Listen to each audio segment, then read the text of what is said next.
Good morning friends, so welcome to the prelims booster session. आज का पहला topic है report on manual scavenging.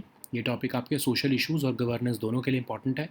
Union ministry of social justice and empowerment ने कहा है कि 766 डिस्ट्रिक्ट्स में से 508 डिस्ट्रिक्ट्स जो हैं वो ही सिर्फ अपने आप को मैनुअल स्कैवेंजिंग फ्री जो है वो डिक्लेयर किए हैं। ठीक है, तो अब ये मिनिस्ट्री ने जो है अपनी अचीवमेंट्स में दिखाया है कि ये डेटा जो है दिखाना था उन्होंने कि करंट गवर्नमेंट ने कितना अच्छा प्रोग्रेस किया है मैनुअल स्कैवेंजिंग के अगेंस्ट। तो उसमें ये डेटा रिलीज़ किया गया है। अगर हम स्टेटस देखें मैनुअल स्कैवेंजिंग का इंडिया में, तो सोशल जस्टिस मिनिस्ट्री हमेशा से पार्लियामेंट में, खासकर पिछले 2 सालों से, ये कहती आ रही है कि मैनुअल स्कैवेंजिंग की वजह से कोई भी डेथ जो है वो कंट्री में नहीं हुई है। लेकिन जो डेथ होती हैं वो उसको कह देते हैं कि हजार्डस क्लीनिंग ऑफ सीवर्स और सीवर्स और या फिर सेप्टिक टैंक्स की वजह से जो है वो डेथ्स हुई हैं। ठीक है, तो ऐसा क्यों कहा जाता है? क्योंकि ये एक तरह से आंकड़ों का खेल है। इसमें क्या हुआ है कि जो है गवर्नमेंट ने एक स्कीम लॉन्च की थी। Self employment scheme for the rehabilitation of manual scavengers, जो कि 2007 की स्कीम है। इसमें जो है 58,000 सीवर वर्कर्स को आइडेंटिफाई किया गया और उनको 40,000 रुपये का कैश दिया गया और उनको जो है रिहेबिलिटेशन भी किया गया। तो इससे ये कहा गया कि हमने तो अब उनको जो है वो मैनुअल स्कैवेंजर्स को जो है वो रिहेबिलिटेशन कर दिया है, अब वो मैनुअल स्कैवेंजर्स नहीं रहे हैं। और जो भी स्कीम में एनरोल हुए उन सबको रिहेबिलिटेशन के बाद जो है वो मैनुअल स्कैवेंजर्स जो है वो नहीं रहने का उनकी कैटेगरी में डाल दिया गया। उनके लिए सब्सिडीज़, लोन्स भी अवेलेबल करवाए गए ताकि वो अगर अपना बिज़नेस सेटअप करना चाहते हैं तो वो अपना बिज़नेस भी जो है वो कर सकते हैं। अब गवर्नमेंट को जब लगा कि ये स्कीम जो है वो प्रॉपरली फुली जो है वो इस मेनेस को नहीं एड्रेस कर पाई है, तो गवर्नमेंट ने नमस्ते स्कीम निकाली है ताकि जो सिवर वर्क है उसको 100% मैकेनाइज किया जा सके, ताकि जो ये आपके ऊपर डेथ हम देख रहे हैं ना कि हजार्डस क्लीनिंग ऑफ सीवर्स और सेप्टिक टैंक्स की वजह से डेथ हो रही है, उसको भी जो है एड्रेस किया जा सके। अब ये नमस्ते स्कीम है क्या? National action for mechanised sanitation ecosystem. इसको मिनिस्ट्री ऑफ सोशल जस्टिस और ministry of housing and urban affairs jointly जो है वो स्कीम को चला रहे हैं। और इसको चला कौन रहा है? नेशनल सफाई कर्मचारी फाइनेंशियल डेवलपमेंट कॉरपोरेशन द्वारा इस स्कीम को इम्प्लीमेंट किया जा रहा है। 500 सिटीज़ में इसको इम्प्लीमेंट किया जा रहा है। अगले 4 साल के लिए जो है ये 2022 से 2026 तक ये स्कीम चलने वाली है। और इसका मेन ऑब्जेक्टिव तो यही है कि कोई भी जो है फर्टिलिटी ना हो सैनिटेशन वर्क में इंडिया में। ठीक है, नेक्स्ट हम टॉपिक देखते हैं commission of railway safety. Governance के लिए टॉपिक इंपॉर्टेंट है। तो अभी एक इन्वेस्टिगेशन चल रही है उड़ीसा के ट्रेन एक्सीडेंट में, क्योंकि आपको मैंने कल भी बताया था कि गवर्नमेंट को ऐसा लग रहा है कि देयर इज़ अ केस कि इसमें सैबोटाज हुआ है और जानबूझकर इसको एक्सीडेंट को जो है वो अंजाम देने की कोशिश की गई है। तो एनीवेज इसकी पूरी जो है वो इन्वेस्टिगेशन सीबीआई भी करेगी, लेकिन कमिश्नर ऑफ रेलवे सेफ्टी भी जो है वो इसकी इन्वेस्टिगेशन कर रहा है। ठीक है, अब ये कमिश्नर ऑफ रेलवे सेफ्टी जो है वो एक स्टेचुटरी बॉडी है। Chief commissioner of railway safety इसको जो हेड करते हैं और इसको रेलवेज एक्ट के अंदर बनाया गया है। हेडक्वार्टर इसका लखनऊ में है। लेकिन सबसे जो इम्पॉर्टेंट बात है जो इसमें आपको एग्ज़ाम में पूछी जा सकती है कि ये जो है रेलवे मिनिस्ट्री के अंडर ही नहीं है, इसको जानबूझकर मिनिस्ट्री ऑफ सिविल एविएशन के अंडर रखा गया है, ताकि अगर मिनिस्ट्री ऑफ रेलवेज़ के अंडर होगी तो कन्फ्लिक्ट ऑफ इंटरेस्ट होगा। अगर ये कोई जो है इन्वेस्टिगेशन करेंगे फिर तो ये मिनिस्ट्री के दबाव में रहेंगे ना, तो इसीलिए इन्वेस्टिगेशन इनकी फेयर हो, इसलिए इनको अलग मिनिस्ट्री में रखा गया है, मिनिस्ट्री ऑफ सिविल एविएशन में। ऐसा क्यों किया गया है? गवर्नमेंट ऑफ इंडिया एक्ट 1935 के टाइम पर भी ये सोचा गया था कि एक ऐसी अथॉरिटी होनी चाहिए जो कि फेडरल रेलवे अथॉरिटी हो और रेलवे बोर्ड से जो है वो बेसिकली अलग हो और जो है सेफ्टी का जो है वो प्रोब करे या इन्वेस्टिगेशन करे। तो 1961 में एक इंस्पेक्टरेट जो है वो बनाया गया, जिसको है 1939 में जो है ये इंस्पेक्टरेट बनाया गया, जिसको 1961 में रीडेजिग्नेट करके कमिश्नर ऑफ रेलवे सेफ्टी कर दिया गया और इसको एक सेंट्रल मिनिस्ट्री के अंदर कंट्रोल में कर दिया गया। और वो कौन सी मिनिस्ट्री है? Civil aviation ministry. नेक्स्ट हम टॉपिक देखते हैं खोखा डैम। ये टॉपिक आपके इंटरनेशनल रिलेशंस के लिए इंपॉर्टेंट है। तो फ्लड वाटर्स जो है वो रिलीज़ हो गए हैं क्योंकि जो कन्फ्लिक्ट एरिया है का खोखवा डैम का जो नाइप्रो रिवर पर बनाया गया है यूक्रेन में, वो एक तरह से जो डैम है वो ब्रीच हो चुका है।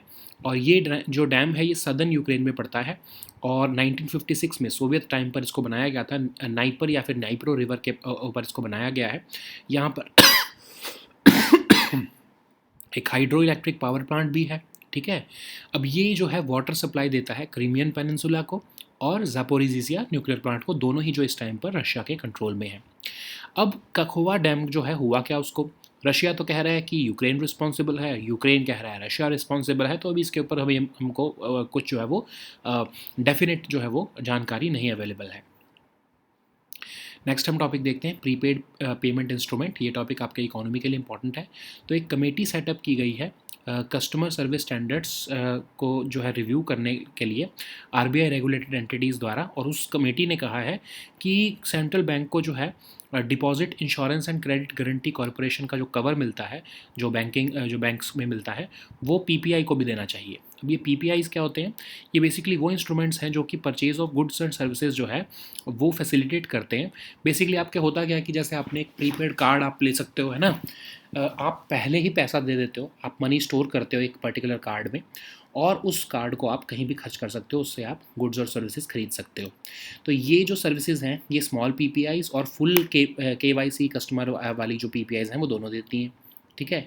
और इसमें कैश लोड किया जा सकता है, रीलोड भी किया जा सकता है। डेबिट करके आप इस बैंक अकाउंट से जो है इसमें कैश लोड कर सकते हो, ठीक है। और इसमें लिमिट भी है, जैसे ऑफ कोर्स 50,000 पर मंथ जो है इसमें आप कैश लोड करवा सकते हो।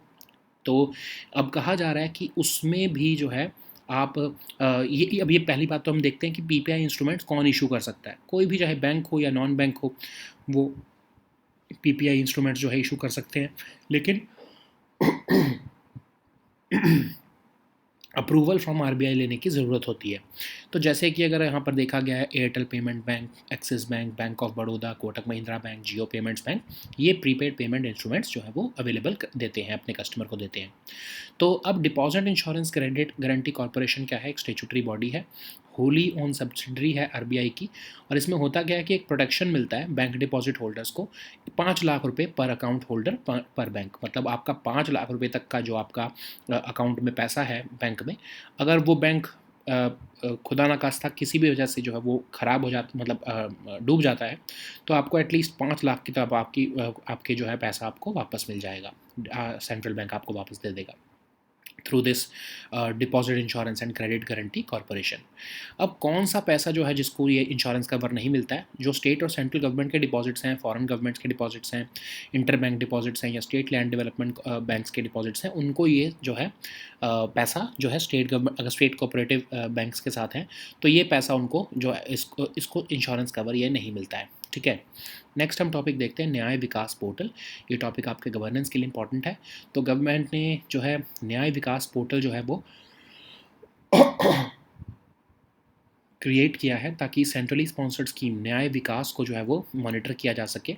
तो न्याय विकास पोर्टल जो है वो सीमलेस एक्सेस देगी इन्फॉर्मेशन का कि कैसे फंडिंग, डॉक्यूमेंटेशन, प्रोजेक्ट मॉनिटरिंग और अप्रूवल जो है वो पूरा चल रहा है न्याय विकास स्कीम के अंदर।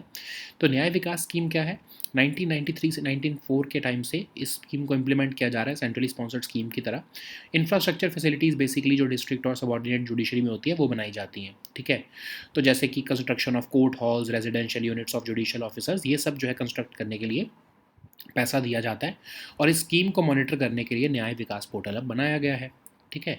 नेक्स्ट हम टॉपिक देखते हैं प्राइस सपोर्ट स्कीम। इकोनॉमी के लिए टॉपिक इंपॉर्टेंट है। तो गवर्नमेंट ने जो है रिसेंटली डिसाइड किया है कि डोमेस्टिक प्रोडक्शन ऑफ पल्सेस को बढ़ाने के लिए गवर्नमेंट ऑफ इंडिया ने जो प्रोक्योरमेंट सीलिंग्स हैं 40% की तूर, उड़द और मसूर के ऊपर, वो हटा दी हैं। मतलब कि गवर्नमेंट इससे ज़्यादा प्रोक्योरमेंट भी करेगी ताकि जो है फार्मर्स को दिखे कि इससे ज़्यादा प्रोक्योरमेंट होगी तो वो ऑफ कोर्स इसको जो है वो अपने जो है वो कल्टीवेशन करें। तो प्राइस सपोर्ट स्कीम क्या है? गवर्नमेंट ऑफ इंडिया इसको स्टेट्स में चलाती है, और प्रधानमंत्री अन्नदाता आय संरक्षण अभियान का ये पार्ट है। Department of agriculture and cooperation जो है वो इसको इम्प्लीमेंट करता है थ्रू नेफेड। अब इसमें जो है प्रोक्योरमेंट की जाती है ऑयल सीड्स की, पल्सेस की, कॉटन की, एक सेंट्रल नोडल एजेंसी द्वारा जो कि है नेफेड, ठीक है। कौन कौन सी क्रॉप्स कवर होती हैं यहाँ पर मेंशन की गई हैं? बाजरा, ज्वार, मेज़, पैडी, कॉटन एटसेट्रा। अब इसमें बेनिफिट क्या होता है? वही जैसे आपका एपीएमसी सेंटर्स में जो है फार्मर्स जो है वो अपने जो है क्रॉप्स को जाकर बेच सकते हैं एमएसपी पर, और जो है नेफेड जो है इसको प्रोक्योर करता है, ठीक है।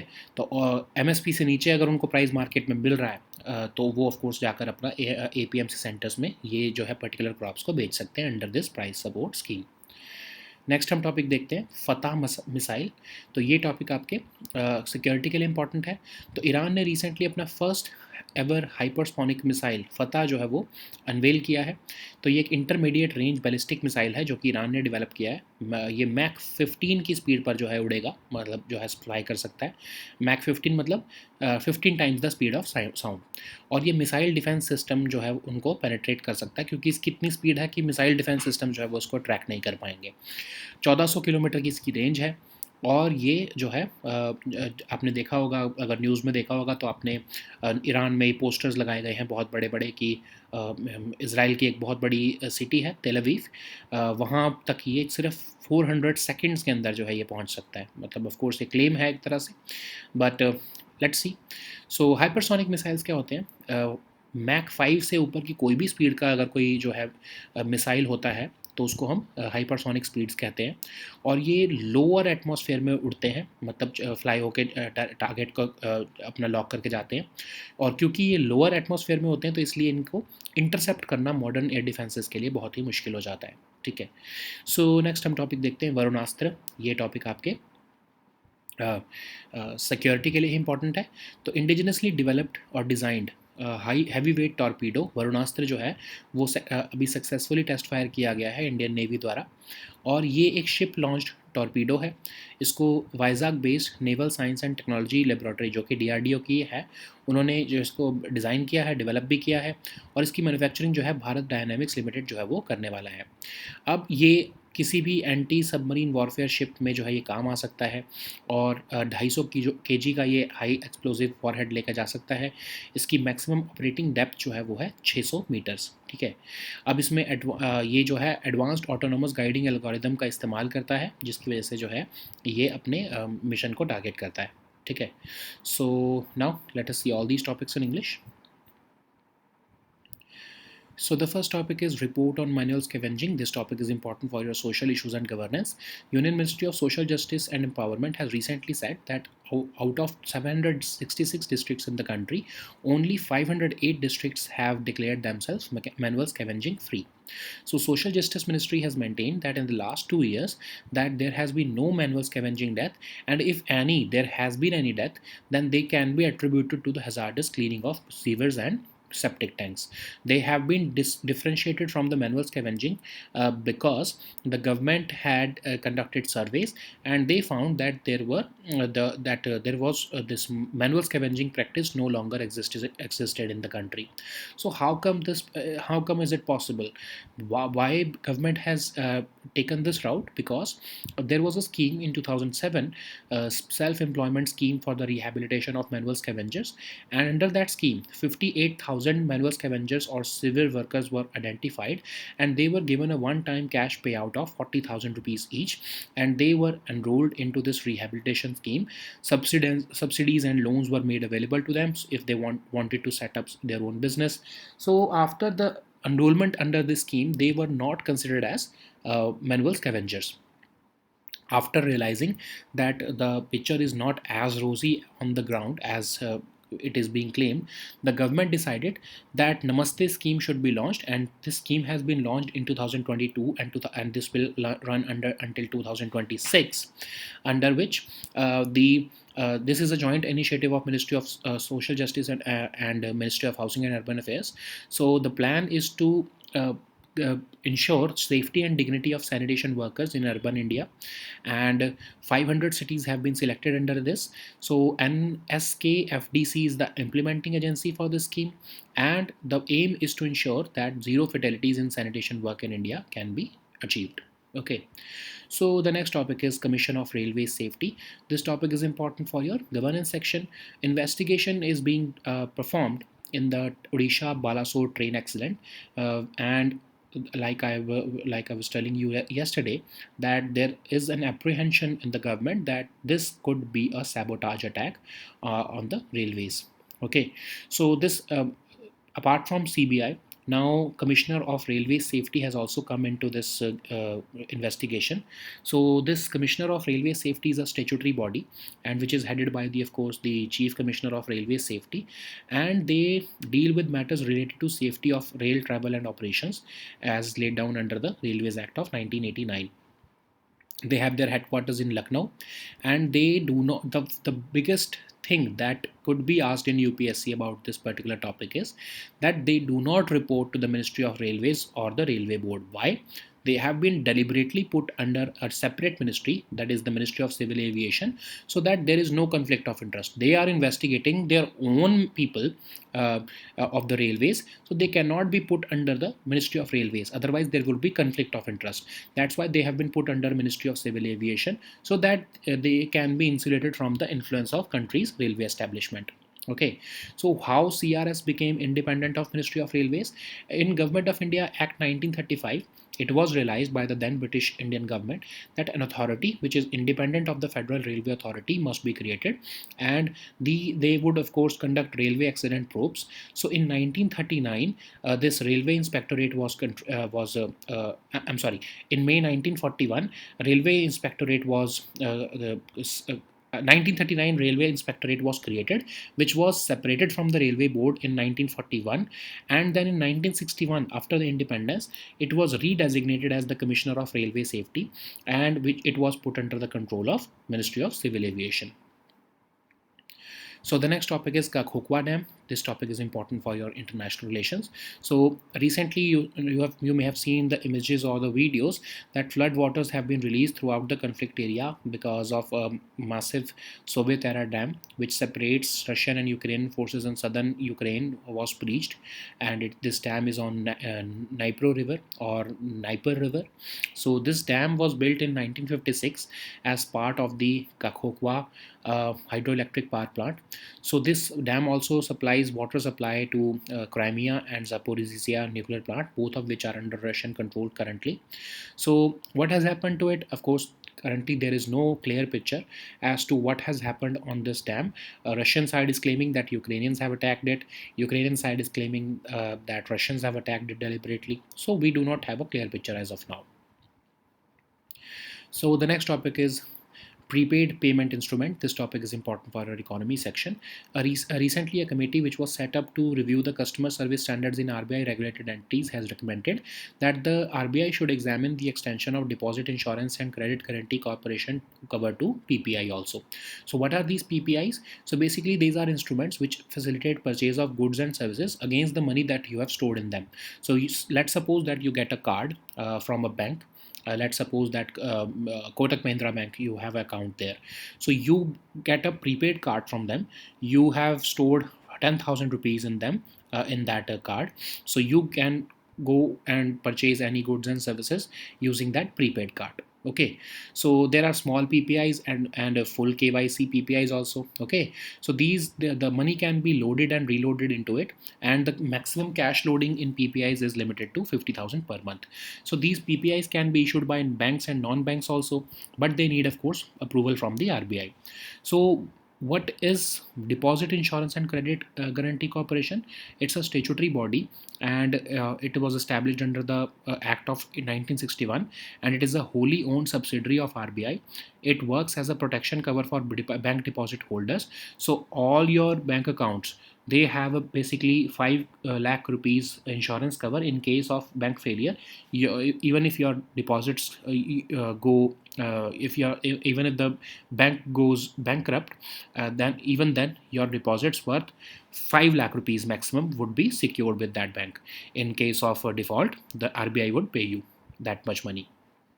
But of course, it does not cover deposits of state or central government, foreign governments, interbank deposits, state development banks, state land development banks deposits with the state cooperative banks. Okay. So the next topic is Nyaya Vikas portal. This topic is important for your governance section. So Nyaya Vikas portal has been created for monitoring the implementation of centrally sponsored scheme called Nyaya Vikas. So this portal is empowering stakeholders with seamless access to information. So what is actually this Nyaya Vikas scheme? So it is a centrally sponsored scheme which is continuing since 1993-1994 period, and it is basically developing the infrastructure facilities for districts and subordinate judiciary in the states. So this is a Government of India scheme, and central assistance is given to state governments and UT administrations for construction of court halls and residential units. Okay, so under this portal, this scheme is being implemented now. So the next topic is price support scheme. This topic is important for our economy section. Recently, to enhance domestic production of pulses, government has removed the procurement ceiling of 40% for tur, urad, masoor, and masoor under the price support scheme for for this year. So this price support scheme is basically being implemented by the government of India and the states, and it is one of the components of Pradhan Mantri Annadata Ay Sanrakshan Abhiyan scheme.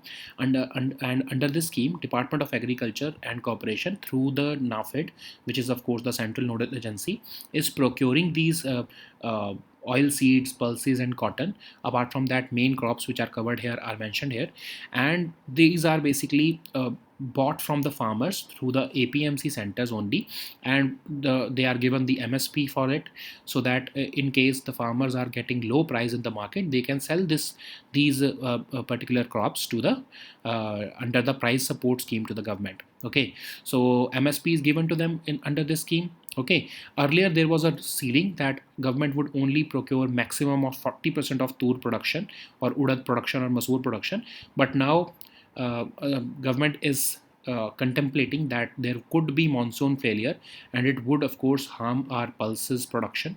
So government has basically government wants to motivate the farmers to cultivate pulses. So for that, this scheme has removed the maximum ceilings.